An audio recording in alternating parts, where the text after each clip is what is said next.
कि जुमे की नमाज के बाद आज देश भर के कई शहरों में नुपुर शर्मा और नवीन जिंदल के विवादित बयान के खिलाफ प्रदर्शन देखने को मिल रहा है। हम तस्वीरें भी आपको दिखा रहे हैं। ये तमाम इलाके यूपी के देवबंद, दिल्ली के जामा मस्जिद, पश्चिम बंगाल के हावड़ा, उत्तर प्रदेश के ही प्रयागराज, जम्मू के भद्रवाह, यूपी के मुरादाबाद में नुपुर शर्मा के बयान पर बवाल मचा हुआ है और उसके बाद यहां पर जुमे की नमाज के बाद जबरदस्त बवाल देखने को मिल रहा है। प्रदर्शनकारी दोनों की गिरफ्तारी की मांग कर रहे हैं। तो एक तस्वीर में आप देख पा रहे हैं दिल्ली की जामा मस्जिद के बाहर जुमे की नमाज के बाद जमकर विरोध प्रदर्शन और नारेबाजी हुई है। भीड़ को कंट्रोल में करने के लिए पुलिस को भारी मशक्कत करनी पड़ी।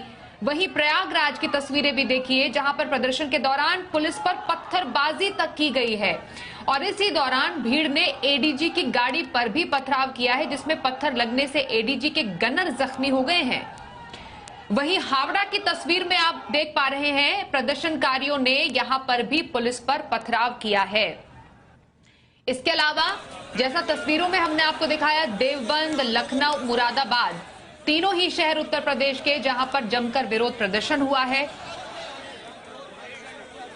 जिसके बाद भीड़ को रोकने के लिए पुलिस को सख्त से सख्त कार्रवाई करनी पड़ी है।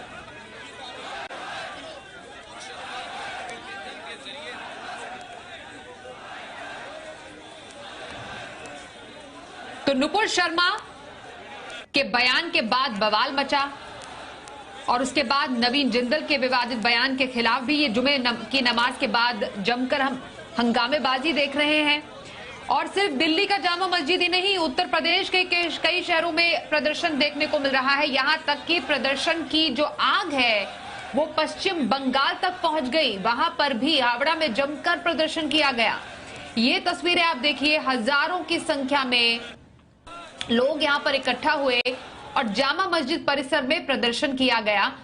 यहां तक कि कई जगहों पर जब पुलिस पहुंची पत्थरबाजी रोकने के लिए, प्रदर्शनकारियों को रोकने के लिए, तो वहां पर पुलिस पर ही पत्थरबाजी कर दी गई, जहां पर एडीजी के गनर को पत्थर लगा तो वो जख्मी हो गए हैं। तो ये इस वक्त हाल है। जुम्मे की नमाज के बाद जो गिरफ्तारी की मांग है नुपुर शर्मा को लेकर, नवीन जिंदल को लेकर, वो बढ़ती ही जा रही है। कह रहे हैं कि नुपुर शर्मा की गिरफ्तारी करो और उसके बाद ये तस्वीरें आप देखिए, प्रदर्शनकारियों को एक एक करके जो पुलिस है वहां से ले जा रही है। उसके बाद अचानक से यहाँ पर माहौल बिगड़ा और उसके बाद जो है यहाँ पर तो कुछ समय पहले की तस्वीरें आप देख पा रहे हैं। ये देखिए कितनी ज्यादा संख्या में यहाँ पर प्रदर्शनकारी मौजूद है और अचानक से ये प्रदर्शन शुरू हो गया। जब जुमे की नमाज के बाद दिल्ली, देवबंद, लखनऊ, मुरादाबाद में जमकर प्रदर्शन किया गया है। मांग की जा रही है कि जिस तरीके से विवादित बयान नुपुर शर्मा ने दिया, नवीन जिंदल की भी गिरफ्तारी की यहां पर मांग की जा रही है। उन्हें जल्द से जल्द गिरफ्तार किया जाए। हालांकि सस्पेंड कर दिया गया है दोनों को ही बीजेपी से, लेकिन उसके बावजूद इनकी गिरफ्तारी की मांग को लेकर जो प्रदर्शनकारी है वो अड़े हुए हैं। और खास तौर पर हमने आज देखा कि जुम्मे की नमाज के बाद ये प्रदर्शन और भी ज्यादा उग्र हो गया है। यहां तक कि कई जगहों पर तो पत्थरबाजी तक करनी पड़ गई और पत्थरबाजी करने के दौरान जो झड़प है वो कुछ हिंसक भी हुई है, क्योंकि पत्थरबाजों ने पुलिस पर जब पत्थरबाजी की है तो वहां पर कुछ जख्मी होने की भी खबरें सामने आई हैं। इस वक्त हमारे साथ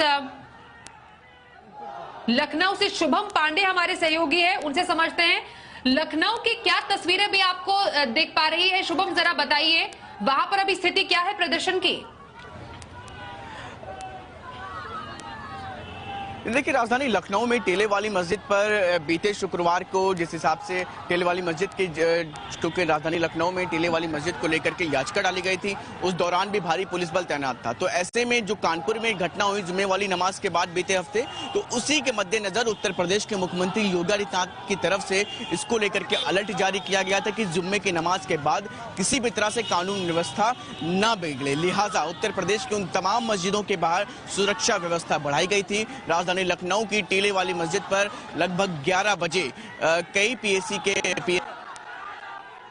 तमाम टुकड़ियों को तैनात किया गया था। लगभग बड़ी संख्या में यहाँ पर ड्रोन से मॉनिटरिंग की जा रही थी कि जिससे कि किसी भी तरह से नमाज के बाद स्थितियां ना बिगड़े।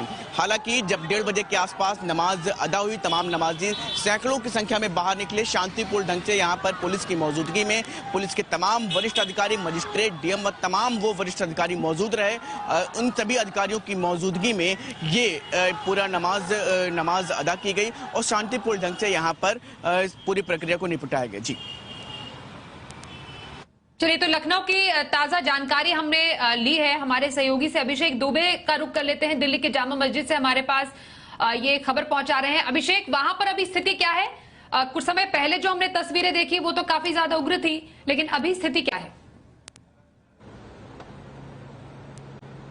बिल्कुल, देखिए 2 घंटा पहले मैं वहां पर था और वहां पर स्थिति उसी वक्त सामान्य हो गई थी। वहां पर जो लोग प्रोटेस्ट कर रहे थे, जो लोग वहां पर नारे लगा रहे थे और मांग कर रहे थे नुपुर शर्मा की गिरफ्तारी की और जो नवीन जिंदल हैं दिल्ली बीजेपी मीडिया सेल के हेड, उनकी गिरफ्तारी की, उनको पुलिस ने समझा बुझाकर हटा दिया है और अब वहां पर शांति है। हालांकि वहां पर मीडिया को जाने की अब जामा मस्जिद के आसपास उस इलाके में इजाजत फिलहाल पुलिस ने नहीं दी है। पुलिस ने कहा है कि शांति व्यवस्था रहने दीजिए, वहां पर किसी को जाने की जरूरत नहीं है। नमाज अब शांति से वहां पर हो चुका है, नमाज खत्म भी हो चुका है। कौन लोग थे, क्यों किए, नमाज पढ़ने वाले लोग थे या किसी पॉलिटिकल पार्टी से उनका रिश्ता है? क्योंकि कुछ लोग ये कह रहे हैं कि AIMIM के वो कुछ कार्यकर्ता थे जो नमाज पढ़ने आए थे और बाहर आके इस तरीके का हल्ला किया उन लोगों ने। जो वहां के इमाम साहब हैं, शाही इमाम साहब, उनका ये कहना है कि उन्हें पता ही नहीं है कि ये लोग कौन थे। ये लोग वो नहीं है जो रेगुलर नमाज पढ़ने आते, ये कोई और है और कोई और कौन है ये पुलिस जांच करेगी तो पता चलेगा कि ये लोग कौन थे। हालांकि वहां पर थोड़ा सा माहौल बिगाड़ने की कोशिश जरूर की गई थी, लेकिन कानपुर में जिस तरीके से पिछले शुक्रवार को हिंसा हुई थी उसको देखते हुए आज नमाज के दौरान पूरे उत्तर प्रदेश में और दिल्ली के भी तमाम ऐसी जगहों पर जहां पर लॉ एंड ऑर्डर की सिचुएशन खराब हो सकती थी, वहां पर भारी मात्रा में फोर्स डिप्लॉयड था। जामा मस्जिद में भारी मात्रा में दिल्ली पुलिस के जवान और पैरामिलिट्री फोर्स के जवान डिप्लॉयड थे और ऐसे में इस तरीके की छोटी सी घटना हुई जिसको तुरंत काबू कर लिया गया है। जी बिल्कुल, बहुत धन्यवाद करेंगे अभिषेक और शुभम, आप दोनों का ही दिल्ली और लखनऊ से हम तक ताजा तस्वीर पहुंचाने के लिए।